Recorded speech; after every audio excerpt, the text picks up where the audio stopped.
Russell Wilson has headed over to the Denver Broncos. And I got to say, Seattle really did get a haul for this. I mean, just looking at the trade, they got Drew Lock. I mean, that's not much right there. I think the Broncos were just trying to offload a quarterback with that one. Noah Fant, who's a very good tight end, a very, very good option, who I would imagine Denver would have liked to keep with Russell Wilson to pair and make a dynamic duo there. Although, I mean, they still have that bad man out there, Jerry Jeudy, who's an absolute sensational receiver. Also, Cortland Sutton, great names to throw the ball to, and Shelby Harris, defensive lineman, who does offer some productivity on the defensive line that the Seattle Seahawks have been needing of late. 2 first-round picks, one this year in 2022, which is the 9th overall pick, and then one in 2023, which is to be determined later.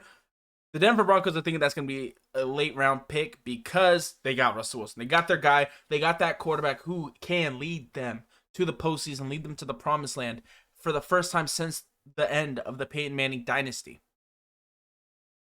This really sets the Seattle Seahawks back because I believe they let go of their stud linebacker Bobby Wagner today as well. So they really are in a rebuilding mode. Oftentimes with Seattle, you like to say retooling. They're trying to get some pieces back, but they're not really in a full rebuild. This is a rebuild. You lose your centerpiece on the offensive as well as defensive side of the ball. So you got to figure out from here. I don't know where this leaves Pete Carroll. Pete Carroll is 70 years old? I don't know if he's really willing to lead a rebuild. I mean, clearly he must be. But could this be potentially his last season in Seattle? Is he going to continue to be coaching, or is he finally going to retire the great, potentially a Hall of Fame coach that he is? These are questions that will have to stand the test of time, and we'll be able to determine later the answers to. But right now, I really think the Denver Broncos got their guy. They're a team that's built to win. I think this team right now can win.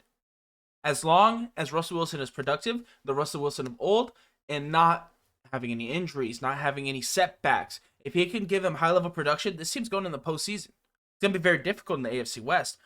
Heavy hitters all around. Chargers, Chiefs, Broncos, and Raiders are all in that division. That's the division of death right now in the NFL. I'm just excited to see where it goes. Me as a Chiefs fan, I'm a little nervous, gotta say. I mean, just another quarterback, another star to throw into the mix that can contest us for the division. I still believe in our Chiefs. However, the Broncos defense has been poised for a run. Now they have their guy on the offensive side. I'm excited to see what they do. Seattle, I expect them to be last in the NFC West. I don't think they can contend with the Arizonas, the Rams, and the 49ers of the world. I think it's going to be over for them. I think Pete Carroll's going to be rebuilding. I'm going to like to see what they do with that number 9 overall pick. I don't really see a quarterback here in this draft class that's really a go-getter. I need that quarterback. Could they go maybe to the defensive side, try to find their centerpiece for the future? We'll have to wait and see. But that's just my opinion. Let me know what you guys think down below. Do you think that Seattle made the right move? And what do you think the Denver Broncos can now accomplish, now acquiring Russell Wilson?